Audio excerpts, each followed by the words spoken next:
अस्सलाम वालेकुम, आप देख रहे हैं 5 न्यूज़ और मैं हूं शहजादी कंवल और मैं हूं सैयद मेहदी अब्बास। शामिल करेंगे न्यूज़ हेडलाइन।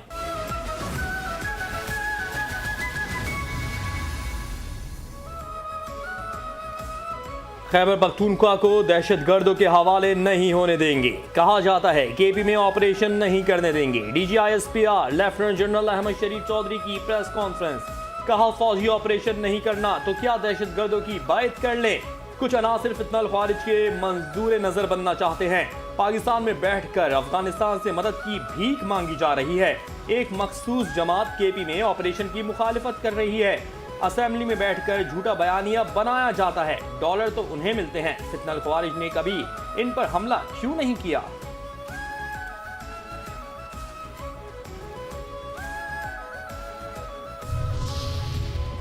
दहशतगर्दी के खिलाफ जंग पूरी कौम की जंग है। दहशतगर्दी के खिलाफ जंग बज़ौर ताकत जीतेंगे। खारिज का इस्लाम से कोई ताल्लुक नहीं, खारिज का बलूचिस्तान और बलूचियत से भी कोई ताल्लुक नहीं। DGISPR लेफ्टिनेंट जनरल अहमद शरीफ चौधरी की प्रेस कॉन्फ्रेंस। कहा रियासत का दहशतगर्दी के खिलाफ मौक़िफ़ वाज़ेह है। रियासत दहशतगर्दी के खात्मे के लिए पुरअज़्म है। ख्वारिज फितनातुल हिंदुस्तान है। गुज़िश्ता साल 27 खुदकुश धमाके हुए। दहशतगर्दी के खिलाफ गुज़िश्ता साल कामयाब ऑपरेशन किए गए।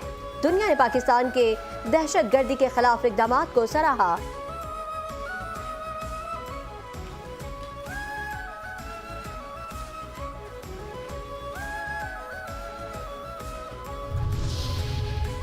अफगानिस्तान पूरे खत्ते में दहशतगर्दी का बेस ऑफ ऑपरेशन है। अफगान तालिबान का बयानिया हकाइक पर मबनी नहीं। तर्जुमान पाक फौज लेफ्टिनेंट जनरल अहमद शरीफ चौधरी की अहम प्रेस कॉन्फ्रेंस। कहा अमरीका और इत्तेहादी अफवाज के इनखला में अफगान तालिबान का कोई किरदार नहीं। अफगानिस्तान में छोड़ा गया असलहा दहशतगर्दी के लिए इस्तेमाल हो रहा है। किसी को हक नहीं कि पाकिस्तानी शहरी या इंफ्रास्ट्रक्चर को नुकसान पहुंचाए। DGISPR की प्रेस कॉन्फ्रेंस के दौरान शहदाए पाकिस्तान को सलाम। लेफ्टिनेंट जनरल अहमद शरीफ चौधरी ने कहा कि दहशतगर्दों के खिलाफ खड़े खड़े न हुए तो ये घर बाजार गलियों और दफ्तरों में आकर फटेंगे। खैबर पख्तूनख्वा में दहशतगर्दों सियासी सरपरस्ती हासिल है।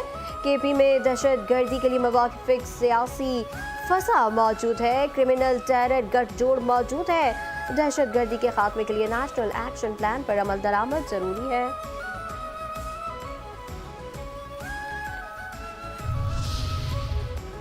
DGISPR लेफ्टिनेंट जनरल अहमद शरीफ चौधरी ने कहा भारत से दहशतगर्दों को पैसा और सरपरस्ती मिलती है। भारत को सबक सिखाना जरूरी था। मुआरके हक में भारत का मुंह काला किया। मुआरके हक और अफगानिस्तान में कार्रवाई के बाद दहशतगर्दी में इजाफा हुआ। चंद घंटों में अफगानिस्तान में दहशतगर्दों के ठिकाने तबाह कर दिए। सरहद पार दहशतगर्दी के बायस अफगानिस्तान को सख्त जवाब देना पड़ा। पाकिस्तान में दहशतगर्दी के 10 बड़े वाक़यात में अफगान मुलव्विस थे। अफगान में हुकूमत नाम की कोई चीज़ नहीं। अफगानिस्तान दहशतगर्दों के लिए महफूज पनाहगाह बन चुका। दहशतगर्दी के सबसे ज्यादा वाक़यात KPK में हुए।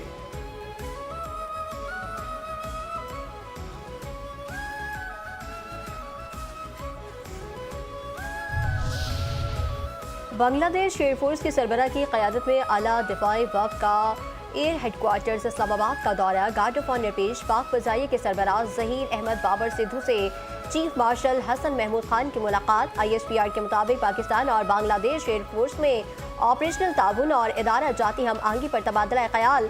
एयर चीफ ज़हीर अहमद बाबर की बांग्लादेशी हम मनसब को पाक फ़ज़ाइया की जदीद सलाहियतों पर ब्रीफिंग। पाकिस्तान की जानिब से बांग्लादेश एयरफोर्स के लिए तरबियती ताउन की यकीन दहानी। पाक बांग्लादेश तारीख़ी ताल्लुकात और स्ट्रेटेजिक शराकत दारी को मज़ीद मजबूत बनाने के अज़्म का यादा।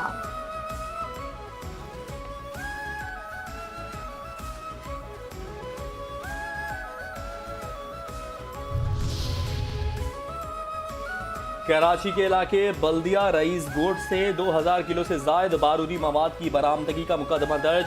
मुकदमा CTD अफसर इंस्पेक्टर जफर अब्बास सियाल की मुतैयत में दर्ज किया गया। गिरफ्तार दहशतगर्दों की निशानदही पर सिक्योरिटी इदारों की बल्दिया टाउन के मुख्तलिफ इलाकों में मजीद छापामार कार्रवाइयाँ। मुतादिद अफराद ज़ेर हिरासत नामालूम मकाम पर मुंतकिल। ज़राए के मुताबिक दहशतगर्दों के सहूलतकार भी गिरफ्तार अफराद में शामिल। गिरफ्तार दहशतगर्दों का ताल्लुक कलदम तंजीम BLA मजीद ब्रिगेड फितनल हिंदुस्तान से है। पाकिस्तान स्टॉक एक्सचेंज में कारोबार तारीख की बुलंद तरीन सतह पर बंद 100 इंडेक्स 2,653 पॉइंट्स के इजाफे के साथ 1,85,062 पॉइंट्स पर बंद हुआ। मार्केट के ख्ताम तक कुल 563 कंपनियों के हिस्से का कारोबार हुआ। 238 कंपनियों के हिस्से में इजाफा, 218 कंपनियों के हिस्से में कमी और 107 कंपनियों के हिस्से मुस्तहकम।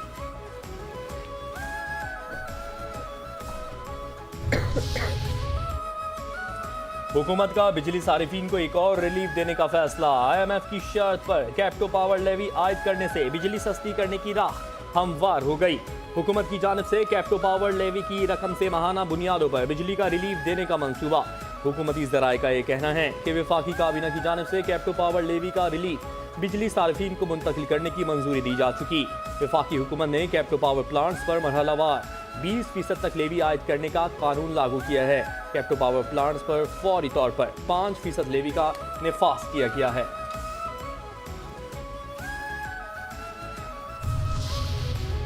वज़ीर-ए-आज़म शहबाज शरीफ की ज़रई बरामदात बढ़ाने के हवाले से हिदायत। मुल्की ज़रई बरामदात में इजाफे और ज़रई शोबे को बैनुल अक़वामी तकाज़ों से हम आहंग करने के हवाले से तश्कील करदा निजी शोबे के माहिरीन पर मबनी वर्किंग ग्रुप का इजलास। वज़ीर-ए-आज़म ने कहा, ज़रई शोबे के इस्लाहात और किसानों को आलमी सतह पर राइज अतवार से मुतारिफ कराना हुकूमत की अवलीन तरजीह है।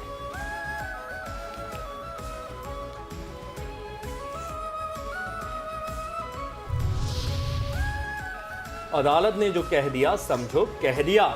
हुकूमत की नीयत पर किसी किस्म का शक नहीं होना चाहिए। बानी PTI और उनकी अहलिया को अदालती फैसलों की पासदारी करनी ही होगी।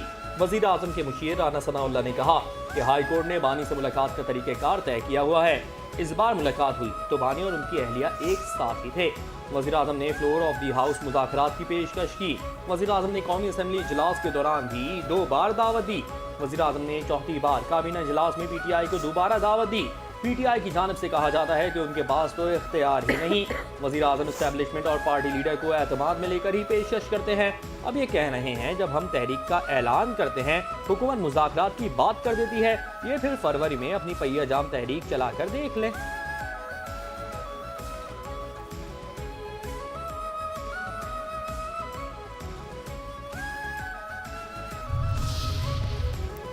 सिर्फ गाड़ी वालों को सहूलत ना दी जाए बल्कि रेडी वालों को भी जिंदा रहने का हक दिया जाए।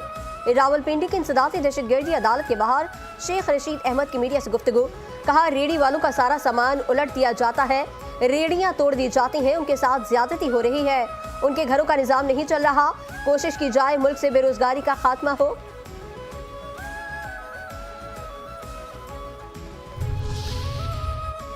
आलमी बैंक की जानिब से सिंध फ्लड एमरजेंसी रिहेबिलिटेशन मंसूबे की कारकर्दगी को तसल्ली बख्श करार देना सिंध हुकूमत की मौसर मनसूबाबंदी का सबूत है। सीनियर वज़ीर शर्जील इनाम ईमन कहते हैं, सिंध हुकूमत ने सैलाब मुतासरीन की बहाली को अव्वलीन तरजीह दी। महदूद वसाइल के बावजूद शफाफियत, रफ्तार और मौसर अमल दरामद को यकीनी बनाया। आलमी बैंक की जानिब से पेशरफ्त को तसल्ली बख्श करार देना तस्दीक है कि हुकूमत सिंध दुरुस्त समत में आगे बढ़ रही है।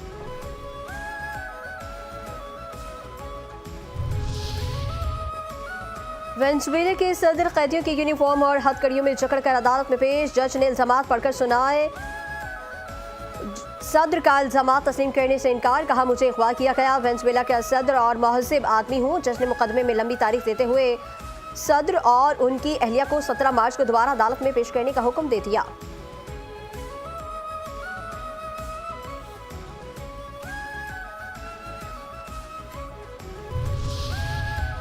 पाकिस्तान का दबा दबा एहतजाज। पाकिस्तान ने वेनेजुएला में कार्रवाइयों को आलमी अमन के लिए खतरा करार दे दिया। सूरत हाल पर गहरी तशवीश का इजहार। सलामती काउंसिल के इजलास से खिताब में कायम मकाम मुस्तकिल मंदूब उस्मान जुदून ने कहा, दुनिया पहले ही मुतादिद बहरानों का शिकार है। बढ़ती हुई कशीदगी आलमी अमन के लिए खतरात को जन्म दे सकती है। सियासी इख्तलाफात का वाहिद हल मुकालमा और सिफारतकारी है। अक़वाम मुत्तहिदा का मंशूर पाबंद बनाता है कि हम किसी भी रियासत की इलाकाई सालमियत या सियासी खुदमुख्तारी के खिलाफ ताकत के इस्तेमाल या उसकी धमकी से बाज रहें।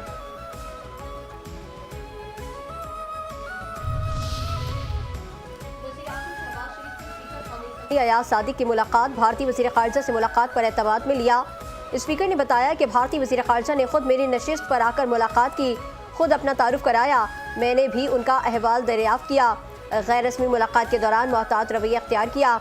भारतीय वक्त ने मुझे खालिदा जिया के जनाजे में शिरकत से ज़बरदस्ती रोकने की कोशिश की। भारतीय हाई कमिश्नर की पूरी कोशिश थी नमाज जनाजा ना पढ़ सकूं और ये उसे इशू बना सके। भारतीय वक्त पूरी तैयारी के साथ साथ मनसूबाबंदी के तहत वहां आया था।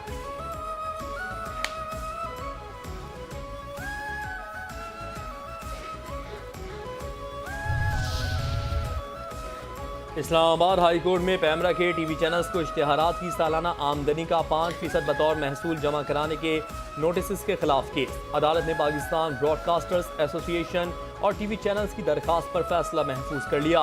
पीबीए के वकील ने दलाइल दिए कि पैमरा के पास टैक्स लगाने का कोई इख्तियार नहीं। पैमरा के डिमांड नोटिस के मुताबिक अरबों रुपए की रकम बनती है, कोई चैनल इतनी रकम दे ही नहीं सकता। इससे बेहतर है चैनल ले लें।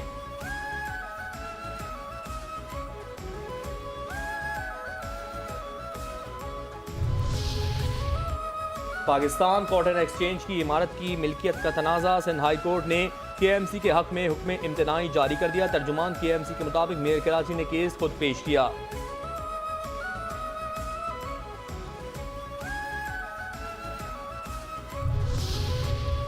सेंट्रल गुलबर्ग पुलिस का रहमानाबाद गुजरनाली के करीब मुसल्लह मुलजिमान से मुबैना मुकाबला।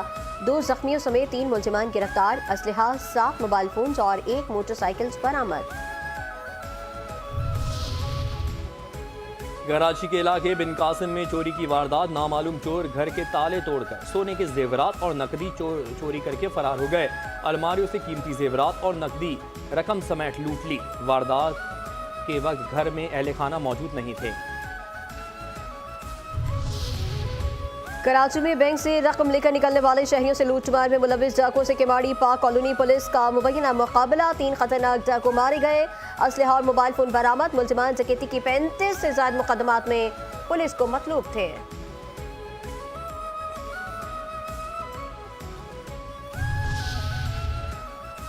शाह फैसल टाउन में गैस पाइपलाइन बिछाने के लिए रोड कटिंग के बाद सड़कों और गलियों की मरम्मत और तामीरात न करने के खिलाफ सिंध हाई कोर्ट में दरखास्त।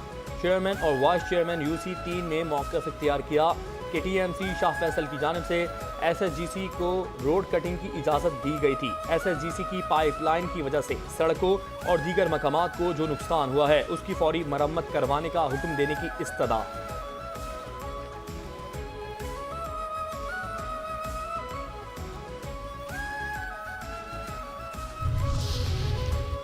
गुलाब चांदियों को कैसे भूल सकते हैं। फिल्म और टेलीविजन के अदाकार गुलाम मोहम्मद गुल अलमारूफ गुलाम चांदियों का आज 66वां यौम पैदाइश। गुलाब चांदियों ने फनी करियर के दौरान 300 से ज्यादा ड्रामों और 6 फिल्मों में अदाकारी के जौहर दिखाए।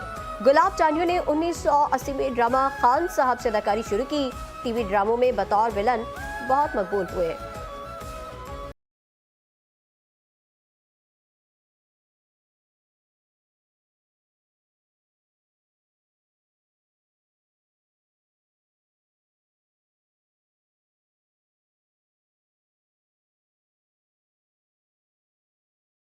और कोको कोरीना के शायर याद आते हैं मसरूर अहमद, पाकिस्तानी गज़ल के शायर, फिल्मी गीत निगार और फिल्मी स्क्रीन राइटर। जनूबी एशिया के पहले पॉप गाने कोको कोरीना के शायर मसरूर अनवर का आज 81वां यौम पैदाइश। मसरूर अनवर ने फिल्म बंजारन के लिए पहला फिल्मी गाना मास्टर जी हमें सबक पढ़ा दो लिखा। सोहनी धरती अल्लाह रखे और अपनी जान नजर करूं, अपनी वफा पेश करूं जैसे मिली नगमे तख्लीक किए।